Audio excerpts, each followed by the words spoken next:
Hello everyone and welcome back to another tutorial from Gameplay Classic. In this video, I'm going to show you how you can customize the control settings on the Disney Speedstorm game. So let's get started right away. First of all, open up Disney Speedstorm on your device. And after you have completed the basic tutorial levels, you can start playing various race modes. Now, if you wish to change the control settings, then during your race, you can simply press the escape button to enter the pause menu. Then click on the game settings option. And now from the settings page, click on controls. Now you will see various different control schemes that have been assigned. If you have connected your joystick, it will be visible here as well.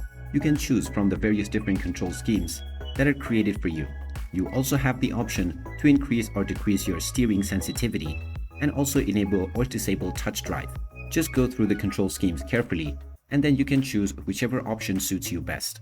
Once you are done, make sure your preferred one is highlighted and then click on the back button to save your changes. You can now go back to your game and play with your chosen settings right away. And if you wish to change it once again at any point of time, you can go back to the same menu and cycle between the various different control schemes that are available. So there you have it. That is how easy it is to change your control scheme on the Disney Speedstorm game. If you find this video helpful, don't forget to hit that like button and subscribe to our channel for more useful tips and tutorials. Thanks for watching, and I will see you again in the next one.